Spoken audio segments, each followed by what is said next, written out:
बिहार में बिजली की रोशनी जिसको दिखाई नहीं पड़ता हो और आज भी लालटेन लेकर लोगों को लालटेन के युग में ले जाने का प्रयास करता हो, तो सोच सकते हैं कि वह दल, वैसा प्रतिपक्ष कहां का बिहार का विकास की बात करता है। गान बजाने का काम, जाहिल की तरह बात करने का काम, उससे राजनीति नहीं चलने वाला। तो कोई नया मुद्दा ढूंढने का प्रयास करें। मैं 3-4 महीने का समय उनको दे रहा हूं, क्योंकि आपका अभी तक का मुद्दा का लंबा हथियार एनडीए ने तैयार करके रखा है। बहुत तीखा है। मैंने गया से मिर्ची मंगवाया प्रतिपक्ष के लिए, इसलिए मैं मर्यादित भाषा में बोल रहा हूं, क्योंकि मिर्ची का भी अपना एक प्रेस्टीज है। बिना मिर्ची के कुछ नहीं होता। वादाओं की आंधी में डूबा राजग। नमस्कार, आप देख रहे हैं बिहार डे लाइव। मैं निखिल। देखिए, बीते दिन जिस तरीके से युवा चौपाल होती है और नेता प्रतिपक्ष तेजस्वी यादव लोगों के बीच पहुंचते हैं और युवाओं में जो जुनून और जोश रहता है वो बहुत तेजी से बढ़ जाता है और बिहार की राजनीतिक भी सरगर्मी से तेज होती हुई नजर आती है। अभी हमारी मौजूदगी है भाजपा के प्रदेश कार्यालय में, जहां पर प्रेस वार्ता को संबोधित करते हुए दिलीप जायसवाल ने वादाओं पर जो है सवाल उठा दिए हैं। क्या कुछ कहा है जो है राजद की वादाओं को लेकर, पहले उनकी बयानों को सुनिए। संभाग का प्रभारी था भूपेश बघेल ने पूरे छत्तीसगढ़ में मुफ्त बांटने का घोषणा करीब 26 घोषणा किया था। इन्होंने तो दो तीन ही लिखते हैं। मैं जब गया छत्तीसगढ़ में तो मैंने सोचा भाई भूपेश बघेल ने तो पूरा बजट से ज्यादा मुफ्त घोषणा ही कर दिया। लेकिन जब हम लोगों ने कहा कि मोदी की गारंटी पर विश्वास करें, तो छत्तीसगढ़ की जनता ने मोदी की गारंटी पर विश्वास करके 2/3 बहुमत से सरकार कांग्रेस को हटा करके बनाया था। उसी तरह दिल्ली में गुरु गुड़ चेला चीनी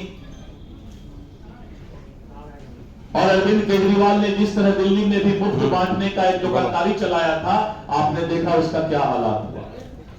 बिहार में मैं आज इस प्रेस की बात माध्यम से ये बताना चाहता हूं कि जो वो मुफ्त की बातें कर रही है वही एनडीए सम्मान के साथ देने की बात करेगी। क्या चीज?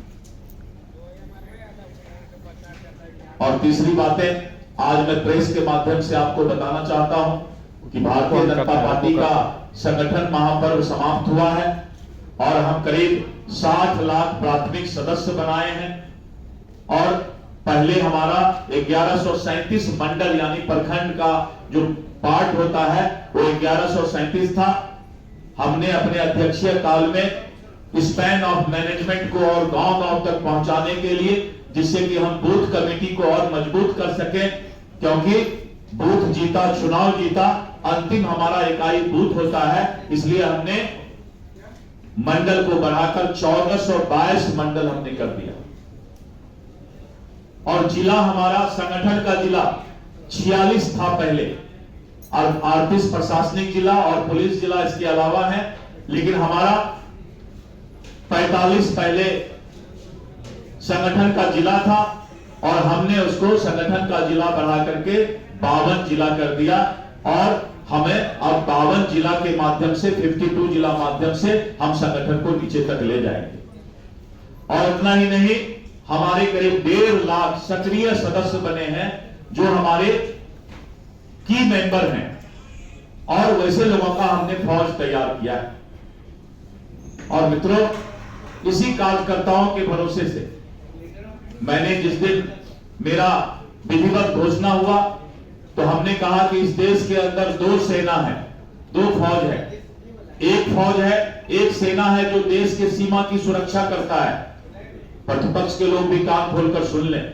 और दूसरी सेना है इस देश की विचारधारा, संस्कृति, विरासत को बचाने के लिए जो फौज तैयार है उसे भारतीय जनता पार्टी का कार्यकर्ता कहते हैं। और इसलिए हमने भारतीय जनता पार्टी के कार्यकर्ता को कहा कि आप दूसरी सेना है इस देश के, जो इस देश के विचारधारा, संस्कृति और विरासत को बचाने का काम करेंगे। और उसी सेना के साथ, उसी कार्यकर्ता के साथ, मजबूती के साथ, सकारात्मक ऊर्जा के साथ माहौल बदल गया है। आपने देखा होगा बापू सभागार में भारतीय जनता पार्टी के कार्यकर्ताओं का जोश, प्रतिपक्ष में भी चर्चा चल रहा था कि भाई अध्यक्ष का ताजपोशी है, ये तो पूरा फौज लेके आता है। हमारे कार्यकर्ता के अंदर एक सकारात्मक जोश आया है, जो जोश आने वाले बिहार को, विकसित बिहार को और यहां की संस्कृति विरासत की पहचान को बचाने के लिए हम आगे निकल चुके हैं। और हमने कार्यकर्ताओं को कह दिया है कि अब कोई भी मुख्यालय यानी पटना जिला या प्रखंड में दिखाई नहीं पड़ेगा।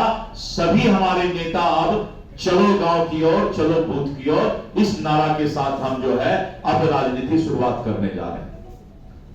इसलिए मैं आप लोगों को धन्यवाद देता हूं और मैं इस बात को दोहराना नहीं चाहता कि जिस तरह से प्रतिपक्ष ने जो है अपने पुराने भविष्य को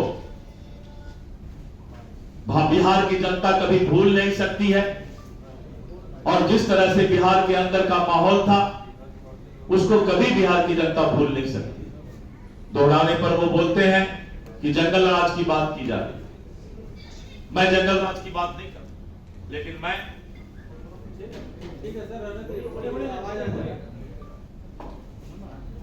लेकिन मैं ये जरूर बोलना चाहूंगा कि जो जिस तरह से हत्या, लूट, अपहरण और फिरौती का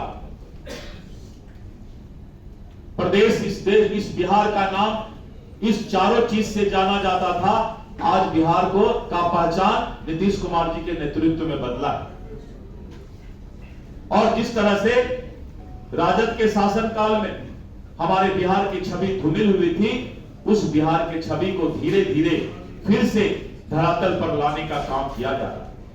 जिस राज्य में माता जानकी के आदर्शों से नारी गरिमा का पाठ पढ़ाया, वहां महिलाओं का घर से निकलना मुश्किल था, नीतीश कुमार जी के नेतृत्व में उसमें भी बदलाव आया। जिस भूमि ने भगवान बुद्ध और महावीर के माध्यम से त्याग, करुणा और संयम का मार्ग दिखाया, वहां भ्रष्टाचार, लूट और सत्ता का जो आम भाव बन गया था, वो भी नीतीश कुमार जी के शासन में बदलाव आया। मित्रों, आने वाला बिहार आपने प्रगति यात्रा में देखा कि जिस तरह से बड़ी बड़ी योजनाओं को मुख्यमंत्री जी ने धरातल पर लाने के लिए प्रगति यात्रा के एक सप्ताह के अंदर कैबिनेट में पास करके बजट को आगे बढ़ाने का काम किया है। और अभी जिस तरह से प्रत्येक प्रखंड में डिग्री कॉलेज खोलने की बात है, बिहार को लोगों को शिक्षित करने की बात है, मेडिकल कॉलेज खोलने की बात है, और बिहार के अंदर जब मैं पटना में पहले देखा करता था तो नीतीश कुमार का बिजली का युग ही जनता को पसंद है। और अगर इसमें जिनका उम्र 35-40 वर्ष से ज्यादा होगा उनको याद होगा कि पहले हम लोग बिजली का घर में इंतजार करते थे। पटना के अलावा, पटना में भी स्थिति खराब थी, लेकिन पटना के अलावा अगर अन्य जिला के लोगों से पूछते तो मुश्किल से 6 या 8 घंटा बिजली आता।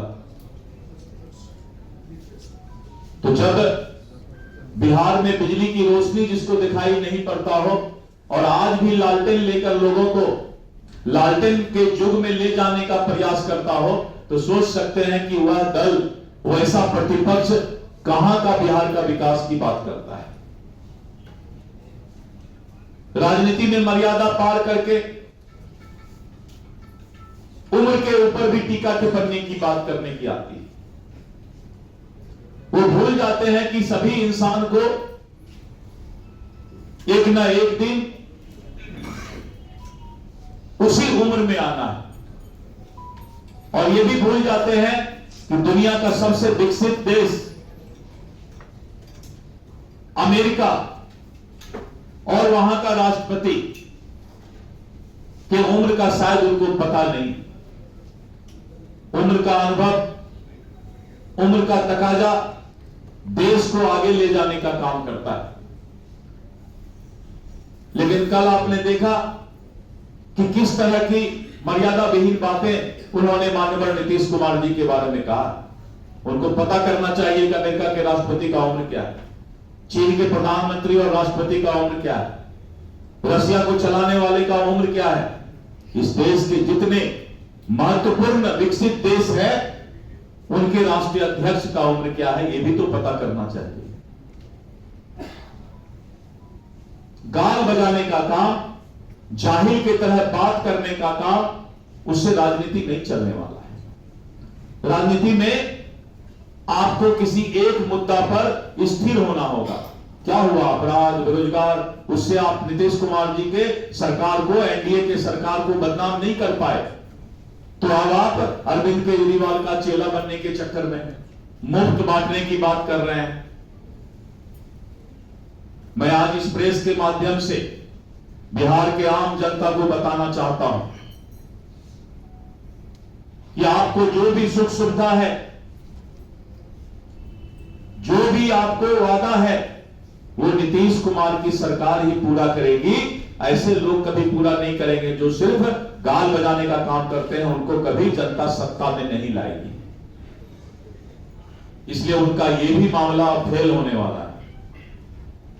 तो जब 2500 का मामला फेल हो जाएगा, जब गैस का मामला फेल हो जाएगा, और अपराध बेरोजगार तो पहले फेल हो गया, विकास की बात कर नहीं सकते हैं, तो कोई नया मुद्दा ढूंढने का प्रयास करें। मैं 3-4 महीने का समय उनको दे रहा हूं, क्योंकि आपका अभी तक का मुद्दा का लंबा हथियार एनडीए ने तैयार करके रखा है। 100% डोमिसाइल की बात कर रहे हैं, 100% डोमिसाइल होगा। राज्यसभा में सदस्य डोमिसाइल को काहे नहीं बनाते हैं? कहां से ले आए हैं? हरियाणा से। उनको बोलिएगा कि डोमिसाइल पहले जिस राजनीतिक दल से आप राजनीति करते हैं, उसमें आप पहले भागीदारी डोमिसाइल तय कीजिए। आपको शायद पता होगा कि उन्होंने राज्यसभा सदस्य किस स्टेट से लाया है? 100% डोमिसाइल से लाया है क्या? कहां के हैं राज्यसभा सदस्य? ठीक है, शायद हरियाणा के हैं ना। एक बार पूछिएगा उनसे कि 100% डोमिसाइल और 100% समाजवाद, दो काम पहले कर लें। 100% डोमिसाइल अपने राजनीतिक दल में करें, और 100% समाजवाद अपने परिवार से बाहर निकल के करें। ये दो काम कर लेंगे तो मैं उनका सब काम ऐसे कर दूंगा, आप चिंता मत। कहानी खोलना है धीरे धीरे, उसी के लिए तो भाजपा ऐसे बड़े दल का अध्यक्ष बनाएंगे। बड़ा तीक्ष्ण है बातें, बहुत तीखा है। मैंने गया से मिर्ची मंगवाया प्रतिपक्ष के लिए, इसलिए मैं मर्यादित भाषा में बोल रहा हूं, क्योंकि मिर्ची का भी अपना एक प्रेस्टीज है, इज्जत। बिना मिर्ची के कुछ नहीं होता। तो मित्रों, मैं आपसे यही बोल रहा था कि पहले जो इंसान परिवार से बाहर निकलेगा, पहले वो इस बात को बताए कि आज के बाद हमारे घर का कोई भाई, बहन, बेटा, भतीजा राष्ट्रीय जनता दल में, उसको तब हम हक देंगे जब आम जनता को एमएलए, एमपी, राज्यसभा बनाएंगे। डोमिसाइल की बात तब करेंगे जब हम करेंगे दवाइयाँ का अपने राजनीतिक दल में डोमिसाइल की बात करें। हाँ, हेलो, चलिए, ये इशारा है। बोलने के इसका दवाइयाँ का पैसा मैं बोल दो। धीरे धीरे दूंगा, क्योंकि अभी 3 वर्ष तक मुझे पार्टी ने अध्यक्ष बनाया। दवाइयाँ का पैसा बता दो ना। बहुत लंबा समय का पाली खेलना है मुझे। आज मैं आप लोगों को 2 बातों के लिए बुलाया था। पहला तो ये कि मैं आप सभी पत्रकार बंधु को धन्यवाद देना चाहता हूं कि हम जैसे पिछड़े लोगों का भी याद रखिएगा, ख्याल रखिएगा। हेलो, करेंगे वो दवाइयाँ मुझे का पैसा लंबा बता पाली खेलना है अभी, तो प्रेस दो। ना मीडिया मम्मी में ही देंगे। मैं अपनी बात आज इसलिए रखता हूं कि आपके माध्यम अच्छा, से ठीक। मैं अपने लाखों कार्यकर्ता को धन्यवाद देना चाहता हूं। मैं अपनी बातें इसलिए आज मैंने प्रेस कॉन्फ्रेंस बुलाया कि ये जो मुफ्त में बांटने का वादा का वो उन्होंने फ्लैक्स होर्डिंग लगाया है, वो सारा हथियार मैंने तैयार कर लिया है। और वो सब हथियार, वो झूठा वादा नहीं चलेगा। इस देश में मोदी की गारंटी चलेगी, और इसका मैं उदाहरण देता हूं मोदी की गारंटी का। तो आपने देखा और सुना कि क्या कुछ कहते हुए नजर आ रहे थे भाजपा के प्रदेश अध्यक्ष दिलीप जायसवाल। उनका कहना है कि जो वादे आप करते हैं वो सारे झूठे हैं, और नीतीश कुमार जो वादे करते हैं वही सारे सच्चे हैं। साथ ही साथ उनका ये कहना है कि जनता बखूबी से जान चुकी है कि 2025 में किनको लाना है, और कितना भी जो है वादा हो जाए, युवा का एक जुटान हो जाए, पर जो जनता है वो किसको समर्थक देगी ये सभी को मालूम है।